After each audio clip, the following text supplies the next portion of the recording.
ఇదొక morning vlog అండి. So day routine morning తన రెస్ట్ రోజు అనమాట. సో 11 అవుతుందండి నైట్ డ్యూటీ నుంచి వచ్చేసరికి. మార్నింగ్ 11 అవుతుంది. సో బ్రేక్ఫాస్ట్ స్కిప్ చేసి డైరెక్ట్ లంచ్ ప్రిపేర్ చేసేస్తాను అనమాట. ఇంకేం చేస్తున్నానంటే ఫస్ట్ బియ్యాన్ని నానబెట్టేస్తానండి. నేను వంచుతాను అనమాట గంజి, అందుకు బియ్యం నానబెడుతున్నాను. ఇంకా ఇది నాంతా ఉండేది కదా, రిమైనింగ్ వర్క్ చేసుకోవచ్చు. అందులో మనం నానబెడితే ఏంటంటే కొంచెం ప్రోటీన్స్ కూడా మనకి ఎక్కువ వస్తాయండి దాంట్లో నుంచి. అండ్ ఈజీగా బాయిల్ అయిపోద్ది అనమాట, రైస్ ఎక్కువ టైం తీసుకోకుండా. సో నైటే రిమైనింగ్ వర్క్ కంప్లీట్ చేసుకుంటానండి. బట్టలు కానీ, అంట్లు కానీ, ఇల్లు ఊడవడం కానీ అలా అన్నీ నైటే చేసేసి పడుకుంటాను అనమాట. ఇంకా మార్నింగ్ కొంచెం లేట్గా లేచినా డైరెక్ట్ లంచ్ చేసేయచ్చని నేనేం చేస్తున్నానంటే ఫస్ట్ క్యాబేజీని కట్ చేసేస్తున్నాను. క్యాబేజీ కట్ చేసి దాన్ని కుక్కర్లో వేసేసి 3 విజిల్కి పెట్టేస్తానండి. ఇలా క్యాబేజీ బాయిల్ చేసుకుని కర్రీ చేసుకోవడం వల్ల మనకి చాలా టేస్టీగా ఉండిద్ది కర్రీ. మనకి ఏంటంటే క్యాబేజీ పచ్చివాసన కానీ ఉడక్కోకుండా అలా ఉండదు అనమాట. సింపుల్గా 15 మినిట్స్లో అయిపోయింది. నెక్స్ట్ టైం ఇలా ట్రై చేయండి. సో మనం కుక్కర్కి పెట్టేసిన గ్యాప్లో ఏం చేస్తానంటే ఆనియన్స్, టమాటాస్ ఇంకా కట్ చేసేసుకున్నాను అనమాట. కట్ చేసుకుని ఇంకా ఫస్ట్ కర్రీ పొయ్యి మీద పెట్టేస్తానండి. నెక్స్ట్ కర్రీ అయిపోతుండగా ఇంకా అన్నం పెడతాను అనమాట వంచడానికి. సో ఆ తాలింపు బాక్స్ చూస్తారు కదా, అది అమ్మ ఇచ్చింది నాకు, చాలా క్యూట్గా ఉంటుంది అనమాట. ఇంకా అన్నీ దాంట్లోనే వేసుకుంటాను, దినుసులన్నీ తాలింపు దినుసులు. ఇంక ఇప్పుడు ఆనియన్స్ వేసేసానండి. కొంచెం అల్లం వెల్లుల్లి పేస్ట్ వేసుకోండి, లైట్గా ఒక 1/2 స్పూన్ అన్నట్టు, బాగుండిద్ది, చాలా టేస్టీగా ఉండిద్ది.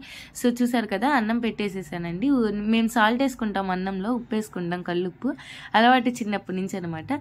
ఇంక ఇలా టమాటా గ్రేవీగా అయ్యాక మనం ఇంకా ఈ కారం, ఉప్పు, కొంచెం మసాలాలు వేసుకోండి. ఓన్లీ జీలకర్ర పొడిను గరం మసాలా వేసుకున్నాను అనమాట. నేను మా క్వార్టర్స్ కొంచెం పెద్దగానే ఉంటుందండి, చాలా హ్యాపీగా ఫీల్ అయ్యా నేను. కానీ ఊడ్చేటప్పుడే చాలా బ్యాక్ పెయిన్ వస్తుంది అనమాట.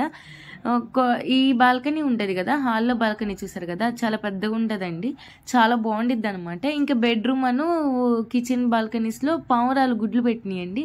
ఆల్రెడీ ఒకసారి ఉంచాను, అప్పుడు 2 పిల్లలు అయినాయి, అవి ఎగిరిపోయినాయి, మళ్ళీ వచ్చినాయి, మళ్ళీ పెట్టింది అనమాట. కిచెన్లో అయితే ఫస్ట్ టైము. ఇంక ఇప్పుడు మనకి గ్రేవీ కావాలంటే క్యాబేజీ ఉడికించిన వాటర్ ఉంటాయి కదా, ఆ వాటర్ వేసుకోండి. నార్మల్ వాటర్ కంటే కూడా ఆ వాటర్ వేస్ట్ చేయకుండా చాలా టేస్టీగా ఉండిద్ది కర్రీ. ఇలా క్యాబేజీ బాయిల్ చేసిన వాటర్ వేసుకుంటే చూసారు కదా, అలా మనకి ఎంత గ్రేవీ కావాలో అన్ని వాటర్ పోసుకోండి. కొంచెం తక్కువే పోసుకోండి, మరీ ఎక్కువ పోసుకోకండి. స్లిమ్లో పెట్టేసేయండి. ఇంకా నేనేం చేశానంటే ఈ గ్యాప్లో వెళ్ళేసి అన్నం కూడా వంచేసాను కాబట్టి స్నానానికి వెళ్ళొచ్చానండి. ఇక అలా కొంచెం ఎండలో నుంచున్నాను కొంచెం సేపు. ఇక దేవుడికి కడ్డీ వెలిగిస్తానండి ఖచ్చితంగా, బొట్టు పెట్టుకొని.